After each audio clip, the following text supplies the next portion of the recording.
Zentner, visiting today from the University of Pittsburgh. I know I know Andrew well, actually. We were PhD brothers. We just realized we've known each other for 15 years already, for better or worse.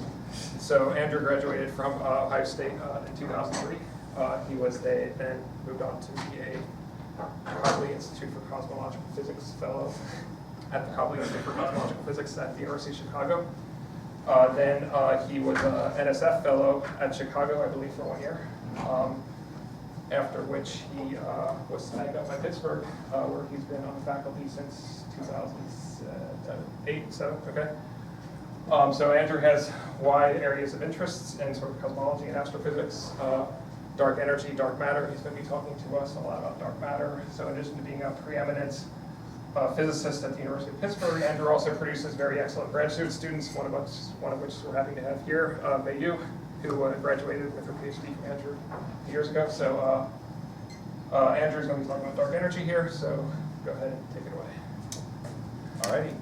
Well, thanks for having me. It's a pleasure to be here. Had a nice, really pleasant visit so far. It's a great building. We had a great time at lunch talking about wacky dark matter stuff.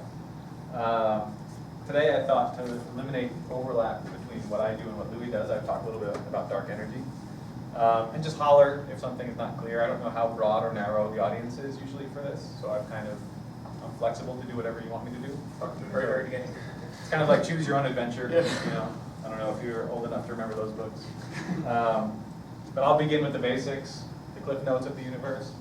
I think I'm getting old enough that a lot of the youngsters, I showed this to at a high school outreach thing, and they did not know what cliff notes was anymore. Because now you have the internet. But I told them that everything I know about literature I learned from cliff notes. And everything I know about classical music I learned from Warner Brothers cartoons. And they don't know what those are anymore these days. But so we all know sort of the obligatory plot kind of thing that I have to show. Obviously the theoretical challenge to dark energy is that we don't know what it is, and we would like to have some theory of what it could be. That's not what I'm going to talk about today. I'm going to talk about I hesitate to use the words practical, but some of the more practical things that we have to worry about. This is our energy budget of the universe, which most of us probably have seen this plot all the time. This is the obligatory cosmology plot showing that 4% of the universe is baryonic matter, neutrons, protons, put the electrons in there also, all the normal stuff we know about. 25% or so is dark matter, and about 70% is this thing called dark energy. So most of my talk is going to be about dark energy. I'll give the whirlwind tour of how dark energy was discovered and why it's a problem in the next few slides. And then I want to get to one particular technique that people are hoping to exploit to learn more about dark energy. And then I'll talk about some of the challenges of using this technique. The technique I'm going to be talking about is gravitational lensing. Okay. So dark energy. I like to always begin this discussion, because I think it's a nice visual, with my visual for the expansion of the universe, right? I just imagine the expansion of the universe as a grid that expands. If you're a cosmologist, then this grid is the co-moving coordinates, right? And this grid is expanding, representing the expansion of the universe. At some earlier time, points are relatively close together. The whole grid gets dilated. Points move apart from each other. They maintain constant co-moving positions, and their distances from each other are dilated by an overall scale factor. That's probably a familiar story to everybody. Likewise, photons, there are a variety of ways you can arrive at this result, but the end result is that photons in this expanding grid have their wavelength stretched. This is the cosmological redshift. The important point is just that the amount of shift in the spectrum is proportional to the amount of dilation of the grid. Okay, that's the only point to get away from this slide. Okay. And the reason why that's important is because suppose that we have two objects. That's us, an observer. That's I never like to use the laser part of the pointer, right? It's like physical. That's us, the observer. That's us, the source. That source emits a photon. Photon travels through space. Eventually we catch it in the telescope, right? That's the basic thing that's happening here. As this photon is traveling, the universe is expanding, right? The grid is dilating. And the moral of this story is that in an accelerating universe, the amount of the distance between an object, the distance to an object with a fixed amount of redshift is greater. So redshift is an observable. I measure how much the spectra are shifted to the red, how much these wavelengths are dilated by looking at particular lines in the spectrum. And for a fixed amount of dilation, objects are further away in an expanding universe. You can see this in two ways. One is just to imagine the extreme case of acceleration, where the grid just sits there for a while, and then all of a sudden blows up to its present size. The constraint that we have is we know that the velocity today is fixed. The rate of change of this grid is fixed because we measure the Hubble parameter. So you always have to accelerate up to the same Hubble parameter or decelerate down to the same Hubble parameter. We know that the universe is accelerating. You have to accelerate up to the same Hubble parameter. So you can imagine that the photon makes a lot of headway against this grid while the grid is expanding relatively slowly. And then just at the last second, the source and the observer are ripped apart. And if you don't like that heuristic, this is the integral that you do. And you can see that this is a weighted integral over the speed. So if the speed is low in the distant past, you're going to get a larger distance. So that's the whole moral of the story, though. In an accelerating universe, for a fixed redshift, objects are further away. And that's why the supernova folks were able to discover dark energy, 17 years ago now, when we won the Nobel Prize 4 years ago. Okay? What they were looking at is type 1a supernovae. You probably know the story that these are relatively standard candles or standardizable candles. People quibble about exactly what you call them. But the basic idea here is you're looking as a function of the redshift of the spectrum of the supernova at how bright the supernova is. If it's a standard candle, you can use its brightness to measure its distance, and its redshift to measure the amount of expansion that has happened since that photon was emitted, which is the light that you're capturing in that telescope was emitted. And of course, most of us are familiar with the fact that the observation was that supernovae tend to be systematically dimmer at high redshift than we naively thought they would be. So what this is showing is the supernovae data. They're on the dim side compared to the blue and red lines, which are models that you would expect in a universe that is decelerating. This is all relative to a standard model. In fact, it's all relative to this blue dotted line where you only have matter and you have no dark energy or no cosmological constant. In that case, the universe is decelerating.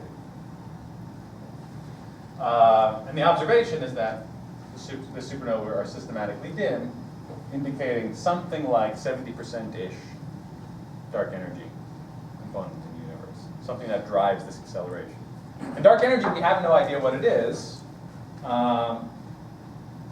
We make this pie chart, and basically we know we've had the dark matter problem for a long time, so we call whatever this thing that's causing cosmological acceleration dark energy. And I'm going to refer to it as... Now we have more than before. Remember when CC Yeah, I know, I just actually realized that I clipped it from two different talks just to show it. Just to show it as look at it. It's getting worse. That's how rapidly this field is moving. Yeah, Lucas, it gets higher with time, right? Yeah. So I think this one was probably from the Planck release, and this was probably from earlier. Yeah. I grabbed it from two different slides. It's increasing.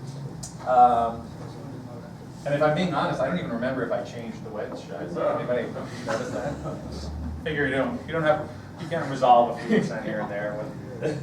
What the heck? It's the right color though for this one. Oh yeah, that's right. That's a good point. That's a good coincidence. What was I saying then? Oh, dark energy is just whatever it is that causes the cosmological acceleration. So for most of the purposes of this talk, you could interpret this as meaning modifications to gravity on large scales, or whatever it is your favorite thing is that drives cosmological acceleration. I want to talk about a specific, so hopefully that wasn't too quick, because I want to get into some of the more meaty bits here. Hopefully we're all together.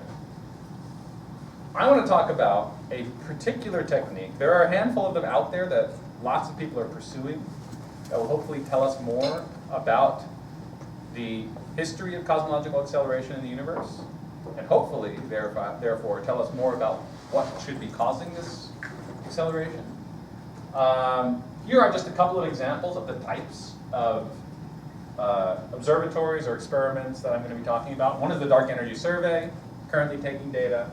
And I'll refer generally to stage 4 experiments.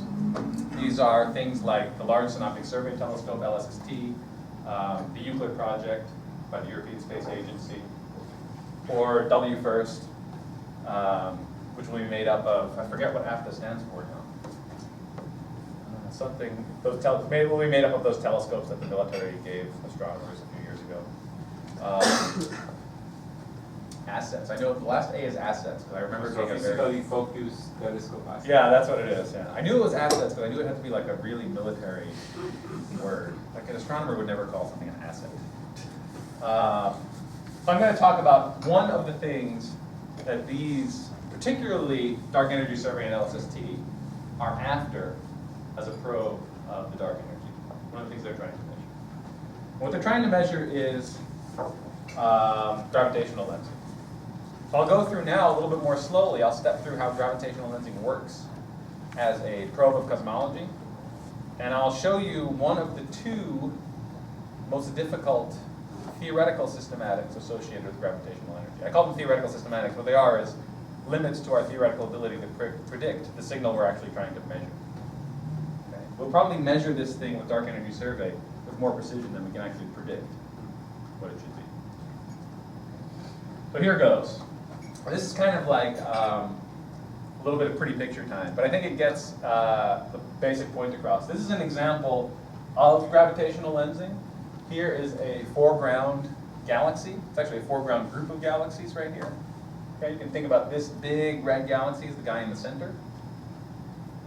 The lensing, the most obvious instance of lensing are these images here. These 4 images. They're multiple images. They're 4 images of the same background object. And the reason that we see these 4 images is because of the gravitational lensing effect of the foreground mass in this cluster, centered on this big red galaxy. Yeah? If you see those little ones on the edge, they also seem to fall into circles. Are they also lensing on a large scale? Give me 2 seconds. You might be saying what I'm about to say. And then ask that question again if I'm not going to say it. Okay. The other thing you can see is that you can see in these, one of the reasons this is a very interesting system is that this is a lensed quasar. And you can also see the source galaxy of the quasar because it's sheared out tangentially from the density that's causing the lensing. I'll tell you why it's sheared out in a second. And I think that what you were saying is that if you look around here, you kind of see a bunch of galaxies that look like their shapes are sheared out tangentially with respect to this massive central galaxy. And that's true. That's the gravitational lensing effect. That's called lensing shear or cosmic, well, this isn't cosmic shear. That's called the lensing shear. I'll show you cosmic shear in a second. So that's the basic effect of gravitational lensing. And this is, I'm cheating here, I'm showing you strong gravitational lensing. That's not what any of these experiments, well, these experiments will measure strong gravitational lensing, but that's not the thing that's going to tell us primarily about what the dark energy is. I'm doing this because instances of strong gravitational lensing are so dramatic that you can see it by eye. So I can show it in a picture like this, and you can immediately see what the effect is. So here's another example of strong gravitational lensing. And here it's really prominent. You can see the foreground group of galaxies. And you see the background galaxies with their shapes, their images sheared out tangentially with respect to the center of this cluster. Okay. See that here, another sheared image. And you see it up here. Those are all normal, they would be normal looking galaxies if it were not for the mass distribution of that gravitational lens causing distortion in their shapes. And that's why they look like these sheared out shapes. And here's probably the most dramatic case of that. You can see these arcs all over the place, right? They're everywhere. And this one, to me, I've always thought, here's the group of galaxies that's causing the lensing here. It's the lens. All of these arc-like shapes are normal galaxies that have their images sheared out tangentially to the line connecting the galaxy to the center of this distribution. And there are many of them all over the place. And I always thought this one almost even looks like one of those things where the paper is spinning and you just put your pen down every once in a while and make like an arc, and it gets like a million of them all over the place. That's the effect of gravitational lensing on this image. And these are all examples of strong gravitational lensing. Weak gravitational lensing you can't pick up by eye like this. You would never see it. You can do something a little bit more clever. So those are a couple of images. What happens in gravitational lensing? The basics of this calculation are astonishingly simple, okay? You have, at least in the cases that I showed you earlier, you have a clear lens. An object that is much, much, much denser than the background. And then what happens is that the light that leaves the source is deflected by the gravitational potential of this object, and then comes and is observed by us. And we happen to see whatever those light rays are that make it to our telescopes here, that are deflected in such a way that they make it to our telescopes. If we trace this line backwards, we see the image of the source to be up here, if we're naive about the lensing, and the actual position of the source is down here. And there are two pieces to this calculation, really, and it's actually quite simple. The amount of shearing is proportional to the mass divided by the impact parameter of that lens. Okay, so that's gravitational potential, right? Mass divided by distance. Okay. It's actually the gradient in the perpendicular direction of that. Because shearing, you don't want just the overall shift, you want the amount of shearing. So it's the gradient of that quantity, the gradient of the gravitational potential. And then the amount of shearing is also governed by a geometric piece, which is the distance between the observer and the lens, and the distance between the lens and the source. Okay? And that factor I showed down here, as a rule of thumb, this combination, lens-source distance multiplied by lens-observer distance and divided by the total distance back to the source, is more or less maximized in a broadish window where the lens is about halfway between us and the source. Okay? So these sources are gigaparsecs away, and we're looking at lenses that are a gigaparsec or more away, typically. Okay? So that's the basic effect. For what I'm going to show you on the next slide, the most important thing to remember is that if this is a big overdensity, which it is in the case of a group or a cluster of galaxies, the image that you see is deflected away from the source. Right? Instead of seeing it here, instead of seeing it at this angle, I see it up at this angle. Okay? And that tells you what the shear is. So in pictures, what would happen is that if I were, again, looking at this group of galaxies at the lens, if I had this nice cartoonish galaxy, and this is what it actually looked like in the background, the thing that I'm going to see is a sheared image of that galaxy, because a little element of flux here is going to be deflected away from the source of the lensing. A little element of flux here is going to be deflected radially away from the source of lensing. That's going to cause a stretching in this direction. There's a corresponding squishing in this direction also. And that's why you get the shearing of these images. Okay? You okay with that? Up there? Okay, perfect. If this were an underdensity, then it would be the opposite. I would have a radially directed. Like if this were a void, I would have a radially directed shear. And this signal, having it be tangential or radial, is positive under parity. That's what's called the electric mode of lensing, the E mode of lensing. You don't have to worry about that if you don't know that jargon. It's kind of a technical bit. But for those of you who do know what it is, that's what you're looking for. The parity negative orientations are expected to be 0. And that's what we see when we look at all these pretty images. That's why they look like a whole bunch of arcs all over the place around great overdensities of galaxies. So that's a little bit, that's a 10-minute sort of visual picture of what gravitational lensing is, what gravitational shearing is. And now I'm going to tell you what it is these experiments are actually measuring in their hope to say something about dark energy. Yeah?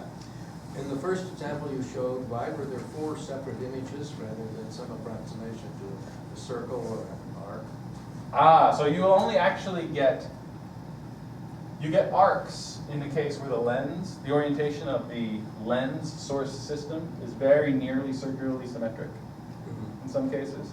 So in that case, the lens was strongly elliptical.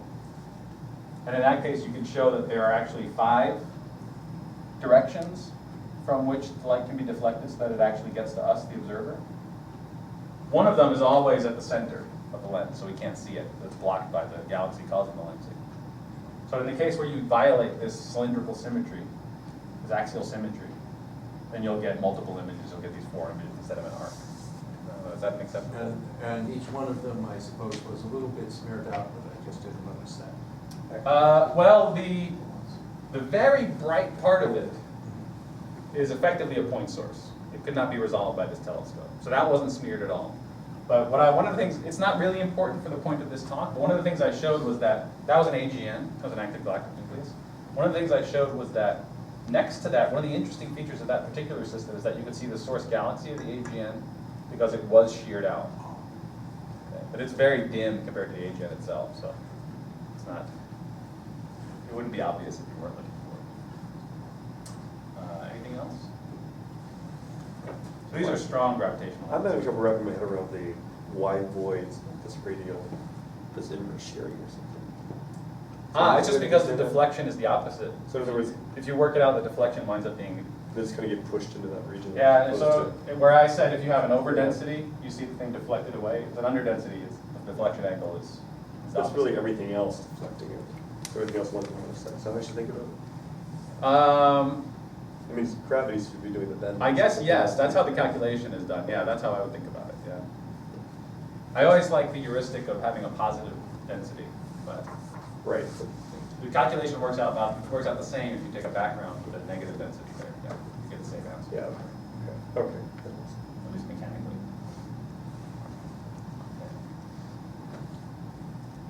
We're good? Alrighty. So the distinction that I do want to make, again, that I've said a few times, is that these are strong gravitational lenses.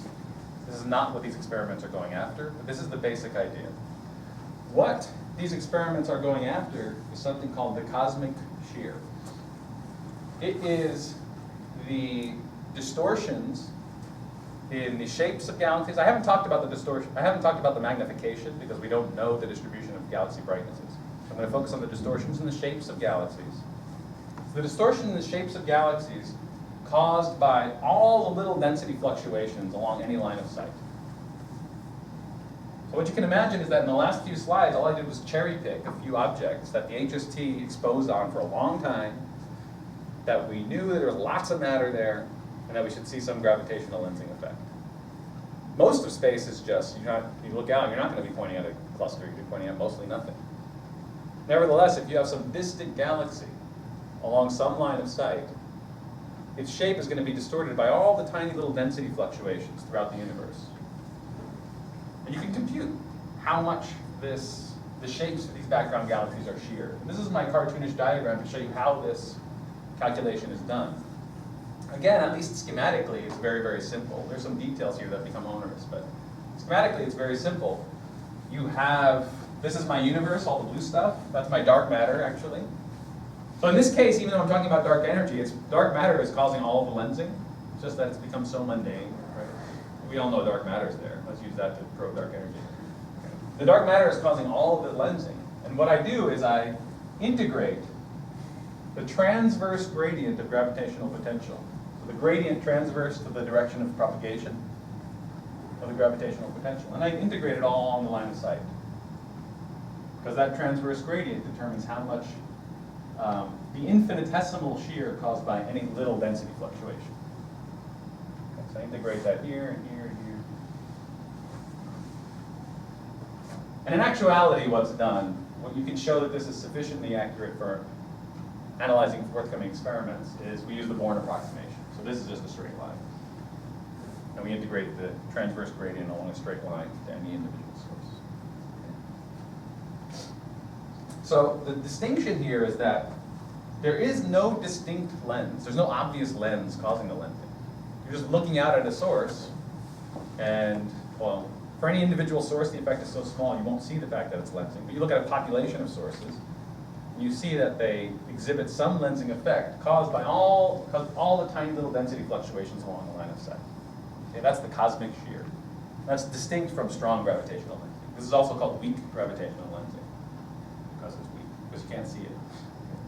Strong gravitational lensing is an order unity effect, the change of the axis ratios of an image, let's say. Weak gravitational lensing is much, much less than an order unity effect. So if I were now taking this diagram and translating it into my perspective looking out from the Earth. Another cartoonish way to say this is that if this is the distribution of dark matter projected onto the sky, 2D distribution projected on the sky, that's what all these little white blobs are. They're dark matter halos. Okay, this is just a visualization taken from a simulation, an n-body simulation of dark matter evolution in the universe. And let's say that all these little orange things are my cartoon, perfectly spherical background galaxies. But these galaxies actually live behind this sheet of dark matter. Then the effect that I get, the thing that people are looking for, is a shearing caused by all of these lumps. And hopefully I got this right. I did this by hand. But you can see that this guy, for example, is in between two clusters. So it gets sheared in the direction tangential to those two clusters. And this guy is near a cluster here, kind of gets sheared in that tangential direction. This kind of gets sheared in that tangential direction. If I did it right, here where you have emptiness, they get sheared radially into the empty region, tangential to the overdense region, and so on and so forth. What you're doing is you're looking for this pattern of shifts in galaxy shapes. That's the cosmic shear, or weak gravitational lensing signal, if you will. And then what people do, and what people plan to do, and what people are already starting to do with dark energy survey, dark energy survey is taking data now, is to find that pattern of distortion in an image of galaxies. Now, the image will look nothing like this. This is the Hubble Ultra Deep Field. But this is a nice picture to show. And it gets across the qualitative point. I have some big region of the sky, a few thousand square degrees. I've taken images of galaxies to some great depth along that region of the sky.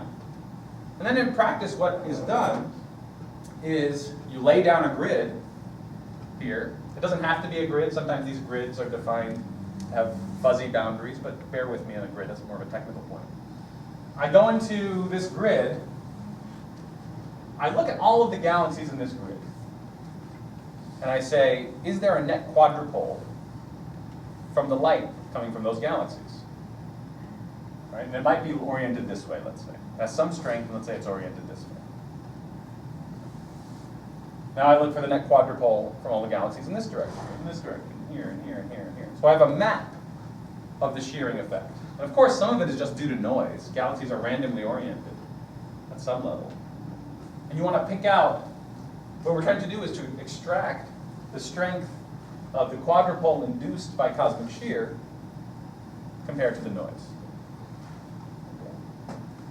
And the thing that people actually do, I think. What is the quadrupole? So I take, for example, flux in each pixel of this galaxy. Right? If it's sheared out, then this is going to be some ellipse. Right? And I can use flux as a measure of how stretched that ellipse is and how the ellipse is oriented. Right? So that's a quadrupole distribution. And then what I do is I stack all of the galaxies in that pixel. Okay? So if another galaxy is oriented this way, it will cancel the quadrupole from the first galaxy. You see what I mean? And it's only if a bunch of them are lined up in the same way that I wind up getting a net quadrupole in that pixel.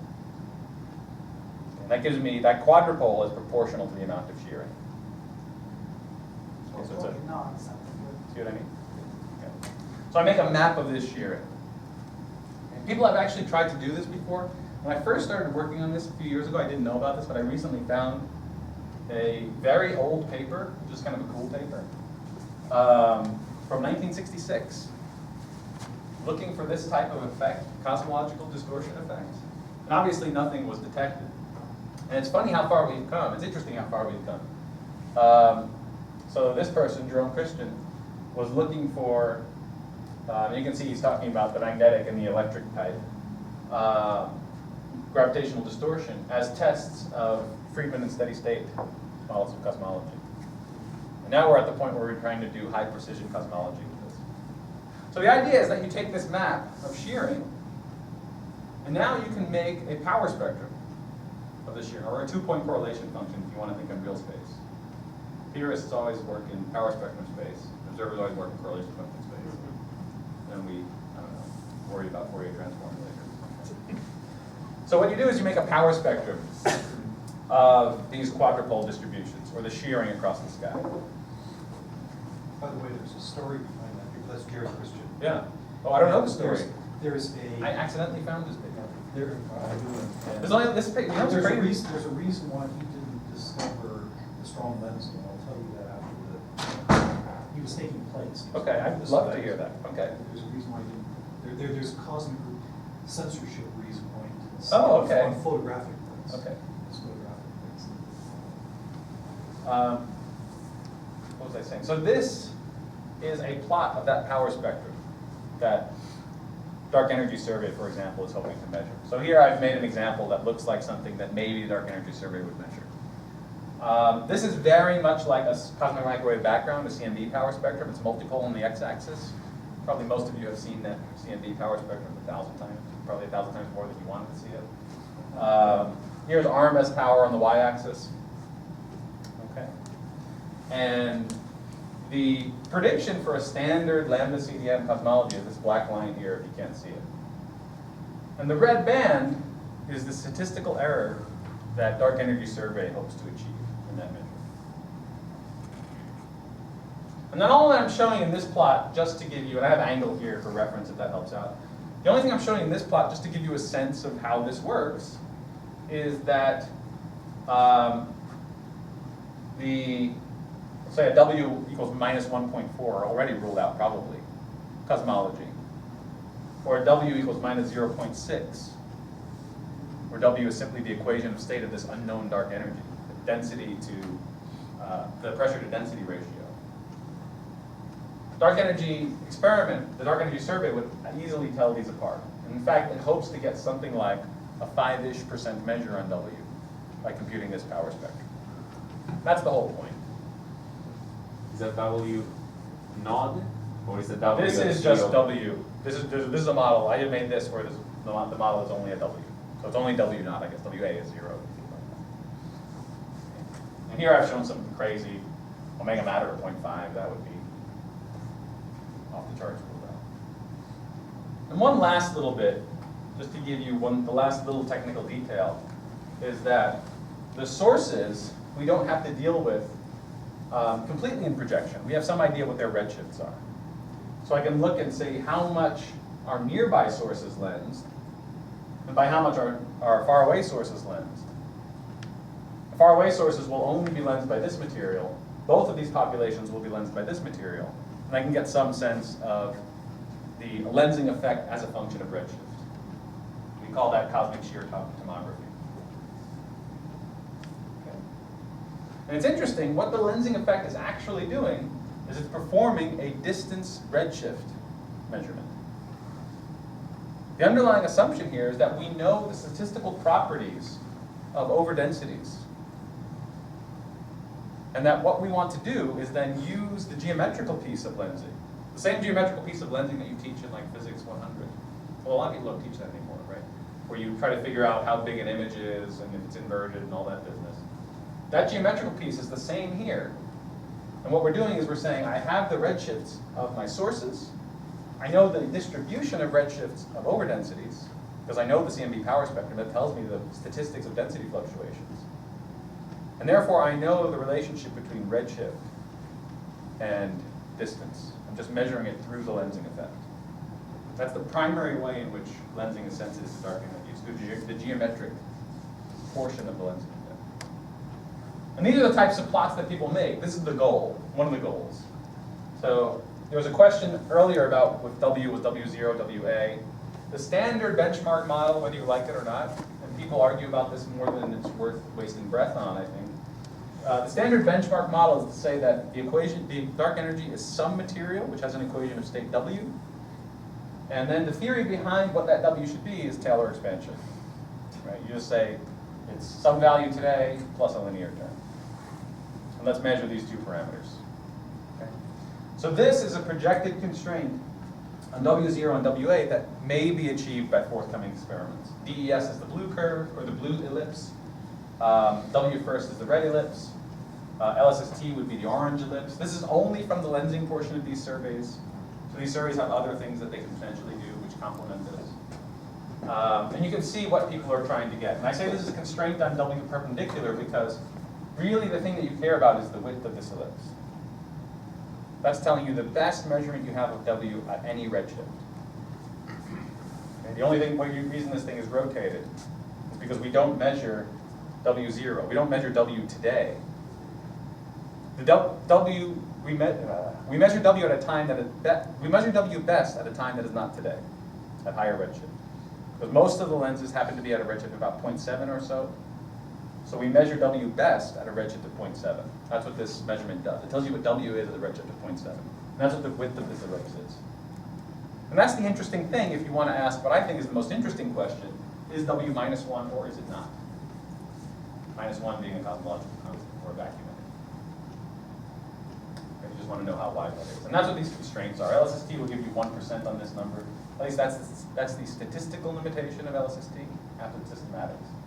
And DES and W first will give you 4 or 5%, something like that. But if it's a cosmological constant, WA should be 0, right? WA would be 0, yeah. In that case, it would be 0, yeah, that's right. Okay. Now, nevertheless, you'd get a curve like this because it's just saying that even though WA is 0, you don't have the ability to measure. You only measure W. But there are lots of interesting things you can do with this, I think, of this type of data.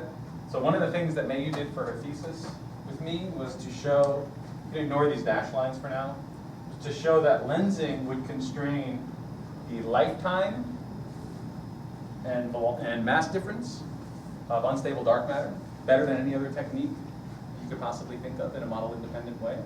So this is just showing that, for example, LSST, using this same lensing effect, can put a limit on the lifetime of unstable dark matter, provided that its mass difference is bigger than some number of 1,000 gigayears or something like that. So it's incredibly powerful. Other things that people want to do is they want to measure neutrino masses using this technique because it has subtle effects on the distribution of density fluctuations in the universe. Okay. But the basic idea is that I take this lensing effect. It's very, very sensitive to these distances. And what I use is I take the CMB fluctuation map to predict the statistics of density fluctuations, and I use the density redshift relation, the geometric effect of lensing to constrain dark energy. That's primarily what people are trying to do. I'm glossing over a lot of details, just because you can't cover everything in a seminar, but a couple of things that are useful to be aware of is that cosmic shear is unique among many of the probes of cosmic acceleration, among many of the probes of dark energy, because it can probe time and scale-dependent growth of structure. And one of the things this allows one to do is to check if general relativity is the correct theory of gravity. Deviations from general relativity will have a different time and scale dependence to the growth of density fluctuations. So that's an interesting role that cosmic shear plays. These experiments that are after dark energy will hopefully get to something like %. Among the other things that they can do is they can measure neutrino masses with extremely high precision, cosmologically. At least that's the statistical limitation on these experiments. There are systematic limitations. So I'll talk about one of the biggest in a minute. Provide a novel test of general relativity, and like I said, potentially provide the best model-independent constraints on the stability of dark matter. As far as I know, Mayu's paper on Lyman alpha forest is the best existing constraint, model-independent constraint on the lifetime of the dark matter. It depends only upon structure formation. There are a couple of really big challenges. Two of them I would call theoretical challenges. I'm going to talk about the unfortunate fact that there are baryons in the universe. This makes life really difficult. Okay. The other important effect is called intrinsic alignments. So if any of you are in this field, you've heard those words probably before. It's just the fact that if you have two galaxies, here's my prop. If you have two galaxies that are ellipses, well, gravitationally, these quadrupoles will tend to torque each other. Okay? And of course, if they torque each other so that they're nearly aligned, that looks like a gravitational lensing signal, so you have to worry about that. Okay, that's called intrinsic alignment. Those galaxies tend to be intrinsically aligned over some scale. The other big challenge is the baryons. That's probably the one that's harder to deal with. We have some idea how quadrupoles torque each other. The baryons are kind of a crazy rat's nest. You have that for elliptical galaxies, you have that for spiral galaxies, because there's a line in the spiral galaxy angular momentum in the nearby universe. So this is actually a subject of great debate. So for elliptical galaxies, the connection, I skipped a few steps. And what people think is happening is that in the large scale, the torquing is caused by the dark matter halos itself. So then whether or not this is an important, so there seems to be some support for this picture in the sense that if you look around elliptical galaxies, you tend to say the ellipse is oriented this way, you tend to see other galaxies along this line of the ellipse. So it seems to be that the ellipse is actually tracing out the large scale structure. In the case of spiral galaxies, at least from a theoretical, there's no observational evidence for it. There's a local. Well, in the local group, there is There was. Yeah, we were actually talking about this at lunch because I wrote a lot of the theory papers on this. In the local group, let's say that's the Milky Way, there's a lot of evidence that most of your galaxies kind of live over here and over here. In survey data, where you look at large numbers of galaxies, of course you're not sensitive to such small tracers of the local structure because they're too dim to be seen, but there's no evidence that that's true. Okay. So then it gets down to a theoretical question, and that's still a question of debate, since halos are not perfectly spherical, whether the halo should be oriented this way, or whether the halo should be oriented this way. So we don't really know what the answer is going to be. Okay. And these two give you the opposite prediction. So the thing that I mostly worry about, and I have about 15 minutes, I think that'll be enough to close. The thing that I mostly worry about is the effects of baryons. And here's my cartoonish picture of what happens. This is my dark matter halo. I'm just proceeding from low density on the outskirts of the halo to high density. And the simple textbook picture of how a galaxy forms is that you have a bunch of baryons. Baryons can radiatively cool when they're in dense environments like this. And from the condensation of baryons at the center of the halo, due to radiative cooling, you form your galaxy. Okay. Not too controversial yet. What happens is that the dark matter itself responds. So it's my cartoonish picture of what happens. Right? I take a whole bunch of matter that was more or less uniformly distributed throughout the halo. I allow it to radiatively cool and condense at the center of the halo.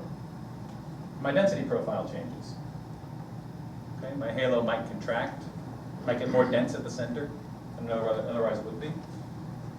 Unfortunately, what happens is that this effect, and I'll show another visualization, this effect has never been, or had not been until recently, worried about when it comes to weak lensing. All of this theory about how weak lensing can constrain dark matter and dark energy and all of this stuff was based on mostly perturbation theory or sometimes n-body simulations. N-body simulations don't have any baryons in them. They're just doing the n-body gravitational evolution of mass points in the universe. And so what happens is if you compare two simulations run from the same identical initial conditions, this is one and this is another, and I think this one is 100 megaparsecs on a side cubed.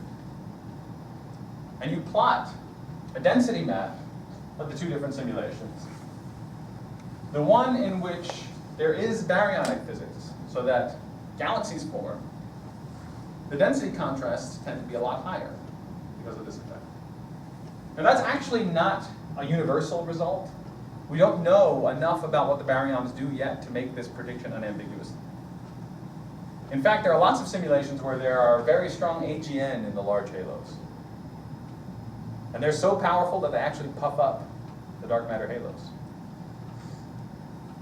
So it could make the galaxies individually more or less dense. We don't actually know which one is correct yet. We don't have enough information cosmologically to say which one is correct. And the reason why this is important is because now, if I look at the same power spectrum, so this is multipole on the x-axis, this would be a plot of power spectrum, this lensing power spectrum, except that I'm plotting a residual.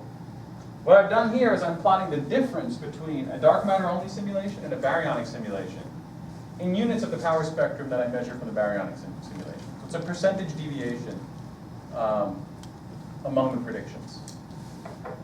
And what I'm actually showing is a blob, okay? because I have 11 simulations in this. Actually, in this calculation, I have 14 simulations. They go all over the place. We don't know how to make this prediction unambiguously. Each simulation lies somewhere in this blob. This is the envelope of predictions made by all of these different simulations. And I've labeled a few of them. They're from a particular simulation suite called the OWL simulation suite. For the purposes of my talk, it's not important, but if you know what that is, you can look up the AGN OWL simulation or whatever it is. So this is the range of different predictions. And let's ignore the red lines for now. I'll get back to those later. The problem with that range of different predictions is that if I were to take one of these simulations, let's say the AGN simulation, with this large error, so on scales of 0.2 degrees, I have 7% error. Or to propagate that through a cosmological analysis, this is the problem that you run into. The same grayish blue band here is the systematic error in W0 induced by that effect in units of the statistical error in W0. And I'm plotting that as a function of multipole because the naive thing that you can imagine doing is, go back to the previous figure, cutting at some multipole so that you excise the bad region of data. You just don't use that data. Okay.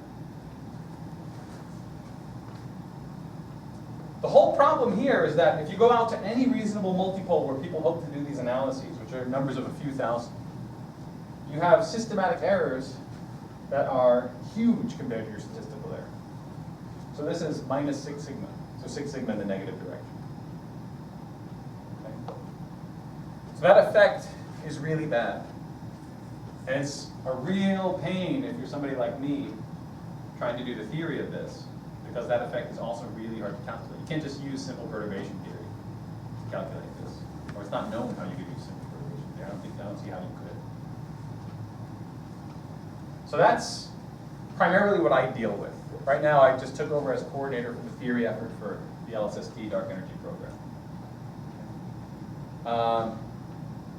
This effect is bad if, for example, you want to measure neutrino mass. This is the same exact diagram. It's for only 3 of these simulations instead of all 14.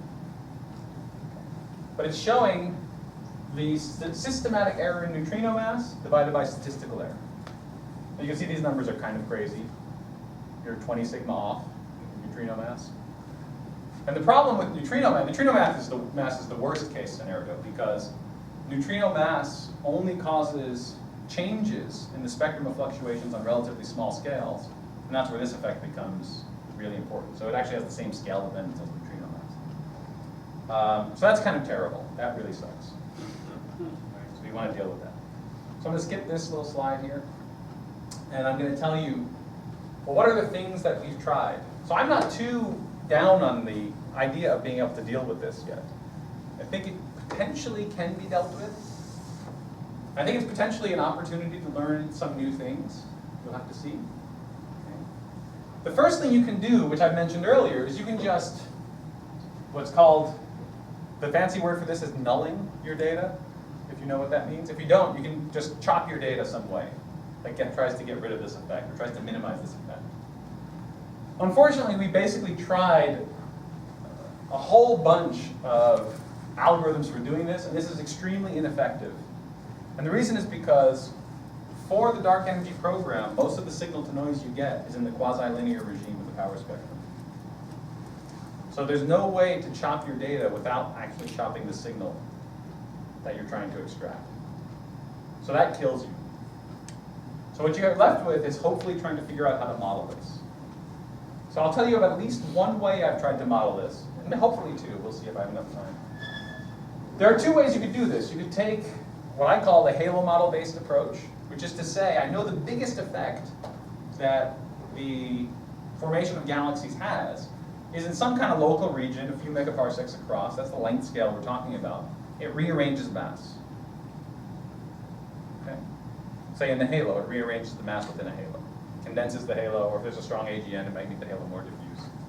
Something like this. And this is pretty much what the changes in power among those simulations look like. They look like changes to individual halo density profiles. If that doesn't work, we've also looked at a brute force method, but I'll get to that if I have enough time at the end. The halo model method is based on the following idea. I don't know if many people have worked with the halo model before. If you haven't, there's no reason to worry about it. The idea is as follows. Assume that we know how to predict the abundance of halos, dark matter halos, as a function of their mass. I would argue that to relatively high precision, we know how to do that. N-body simulations all pretty much agree, given the same cosmology. The number of dark matter halos you'll get as a function of their mass. The number of 10 to the 13 solar mass dark matter halos. Okay. And let's suppose that we can also predict relatively accurately the clustering of those two halos. Okay? Or any two halos as a function of their distance and mass.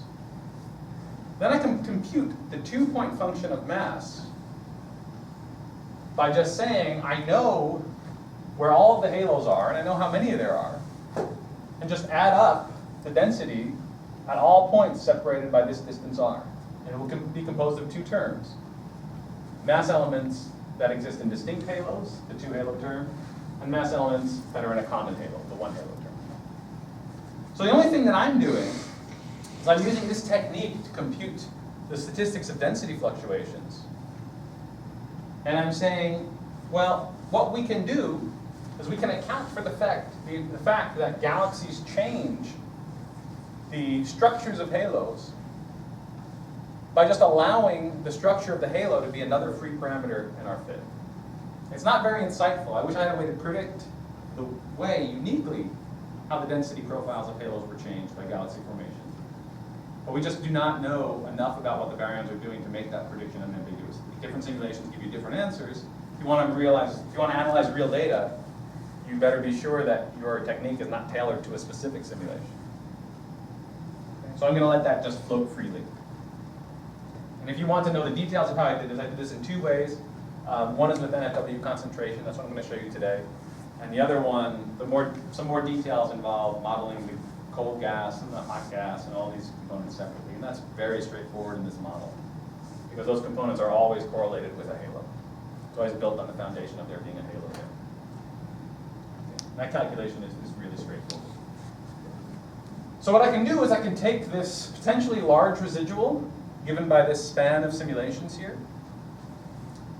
Once I do this fitting procedure, where I allow halo structure along with cosmology to float, that residual gets reduced dramatically to this residual. And there might be something you didn't notice here. If you look at the dynamic range on the y-axis, it goes from it spans about 40% or something like that. You can see now it's going to 5-ish, 6-ish% residual. So there's a dramatic reduction in the residual. It's getting a lot of the effect. It's not getting all of the effect. There's stuff happening that cannot be modeled in this way. But it's getting a lot of the effect.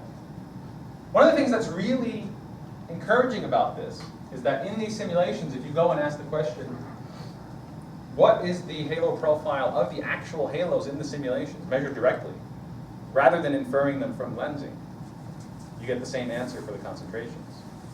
So that's a good sign that this model is on the right track.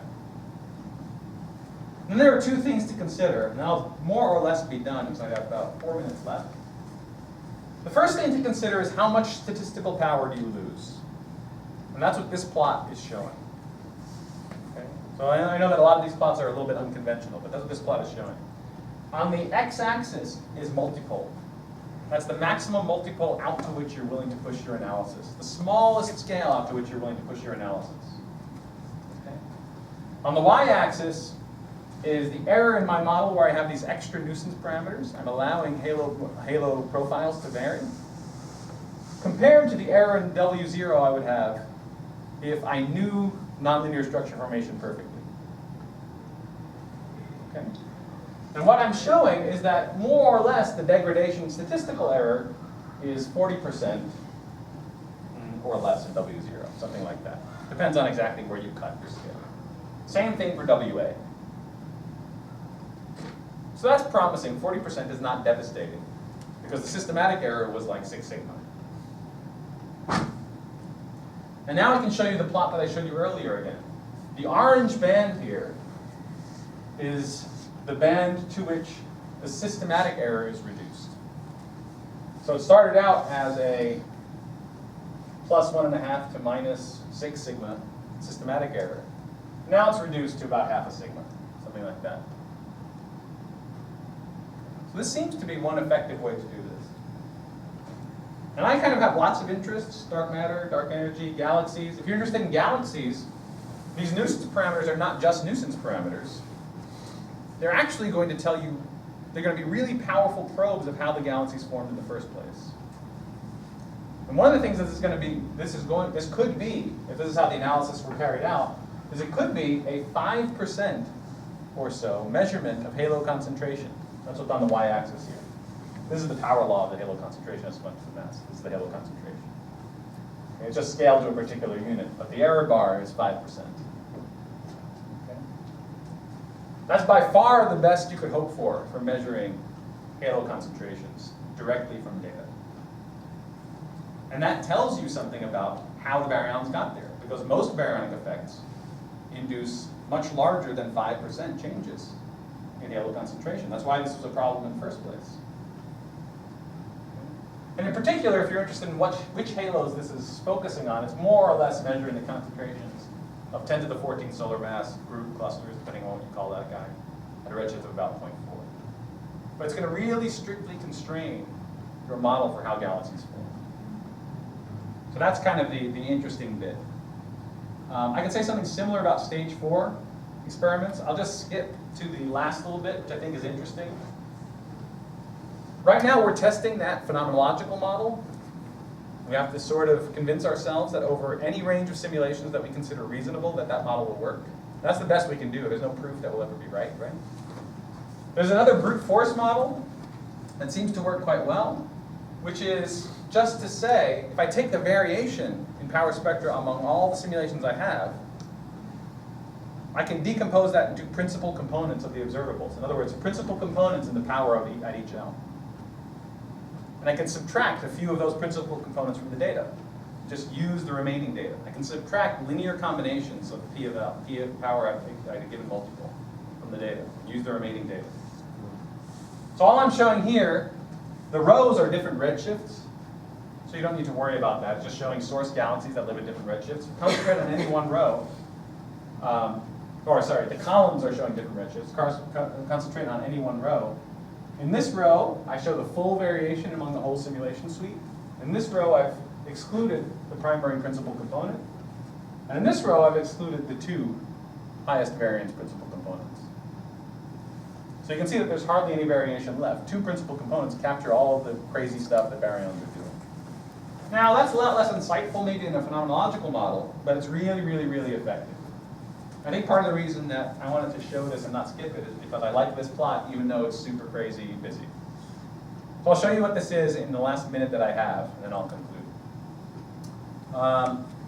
In this column, I have constraints on all of the various cosmological parameters. The dashed line is the true cosmology in the simulation that I'm analyzing. So for example, this is the constraint on W0, given by this error bar. The dashed line is the true W0 in all of these simulations.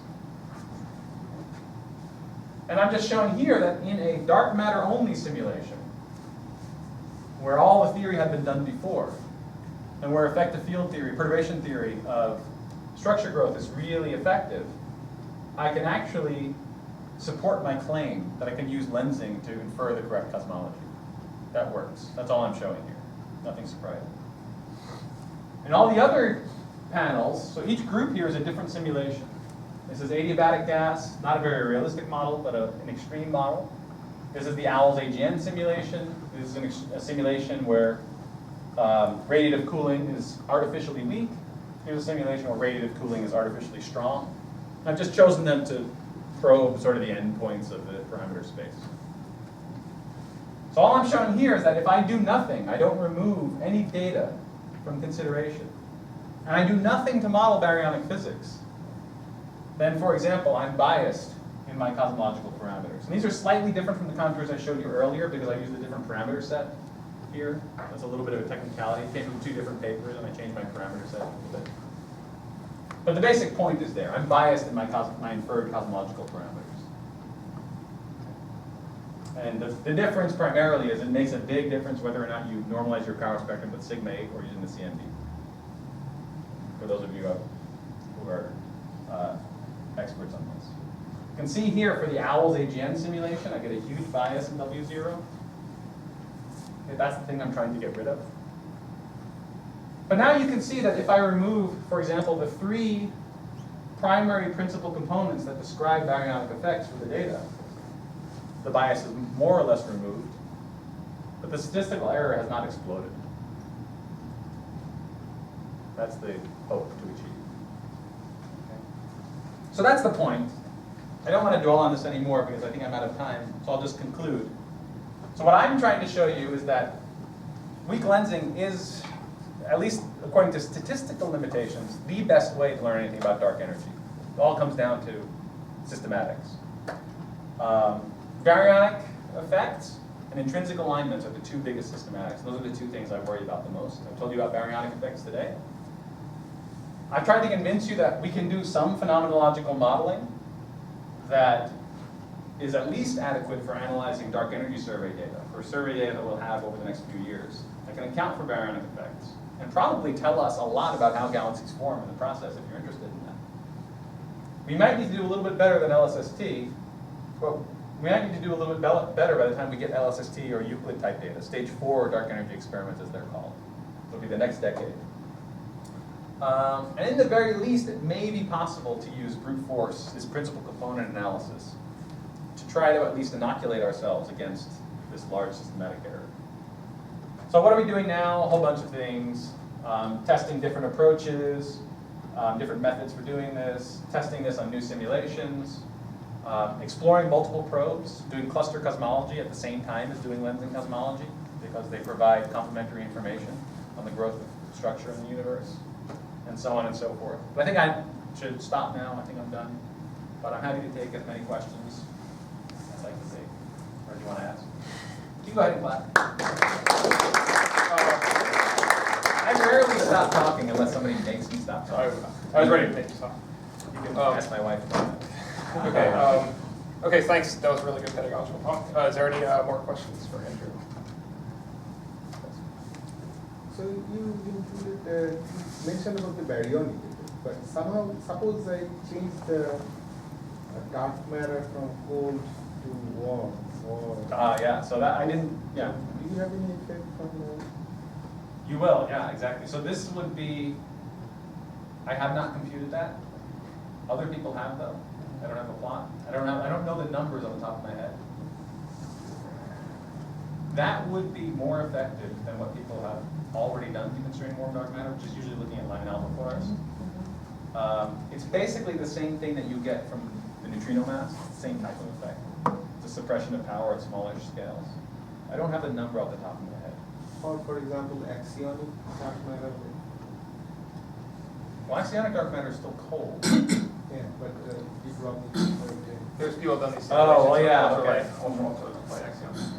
If the de Broglie wavelength is sufficiently large, then yeah, you could have similar constraints. Yeah. Anything that suppresses your power on small scales. So the concentration of your halos are different than those universes too, right? So you're basically. Well, you'd have to go through the whole theoretical apparatus again to get to the point of doing that. But yeah, people have done it for warm dark matter already.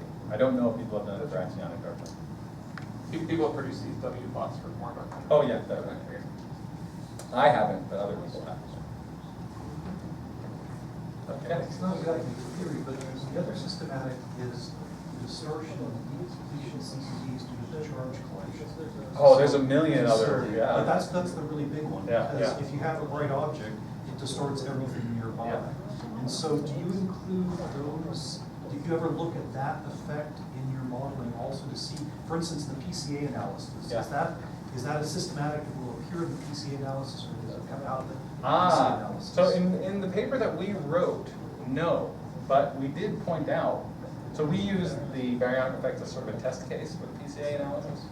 But we did point out that the PCA case, as long as you have some model for what your systematic is, the PCA case, the PCA algorithm can be applied generally.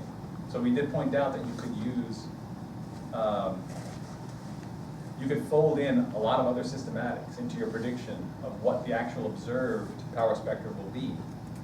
Compute the PCAs in that more complicated model and go through the same process. And now I haven't actually done that calculation. And the errors that I choose in the shape measurements are just what are given to me by people who simulate those errors.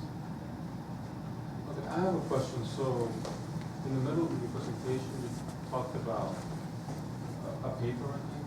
It's related to large-scale structures. Okay? But you didn't, it's not cite, I thought maybe it was going to say like references.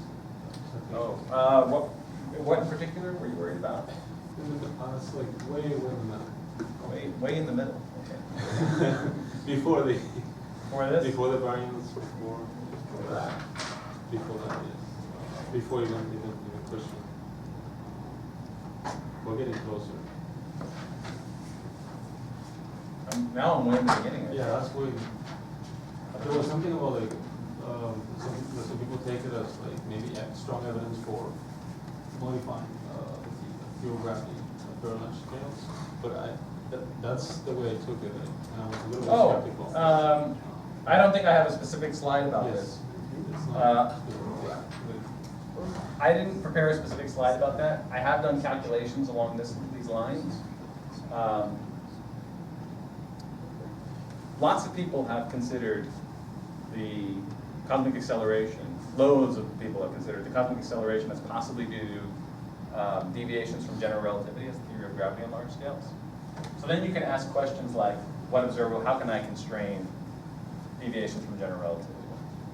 And the only thing I was trying to point out is that lensing is kind of unique among the dark energy probes in the sense that it's simultaneously sensitive to the growth rate of structure, the time and scale dependence of the growth rate of structure, but also the distance redshift relation.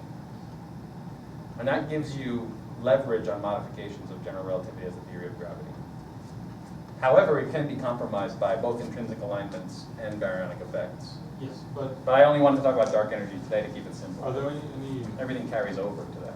good like articles you read recently that are really good? Oh, do you want to learn about modified gravity? Is that, or that's what they call it, deviation Yeah, from that's what I general. call it, but is there anything on the top of your head you'll be like, oh yeah. Oh, I have a review article that I can point you to, yeah. Okay, maybe one more question, Ryan. If there are more questions on this topic. Well, I just, Anyway, go ahead.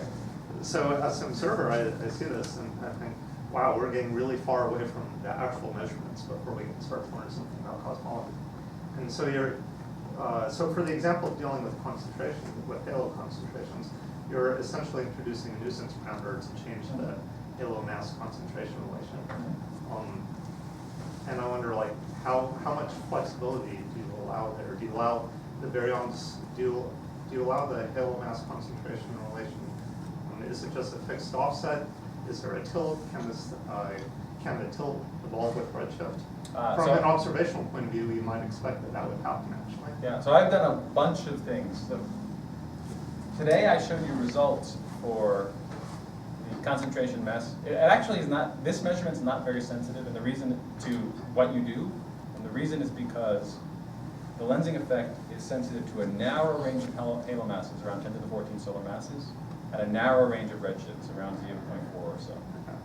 But I can tell you that what I've tried is just having the halo concentration mass relation and redshift dependence just be an arbitrary set of bins. And you more or less get the same result. Yeah. And it's because you really just have to get that one mass scale and one redshift correct. That's the sweet spot. So for cosmic shear, it's still the cluster-sized halos that make the signal? Well, smallish clusters, slightly below 10 to 14 solar masses. Large groups, small clusters, all those guys. But yeah. And then the effect of baryons, not just influencing the halos, but the actual lensing effect of baryons. So is that included in all of this? I don't think much. Well, that is, but it's completely It's negligible. negligible, yeah. Well, it depends what you mean by negligible.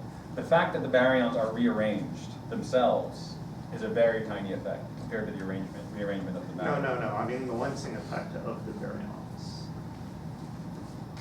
If I just took away 14% of the matter in the universe, that would dramatically change the power spectrum that I presented. So the difference is whether or not the baryons trace the halo, or whether or not they're coalesced into galaxies. That's really the difference. Okay. that effect, without the concomitant rearrangement of the halo on larger scales, is small. And the reason is because I don't probe. Typically what you're trying,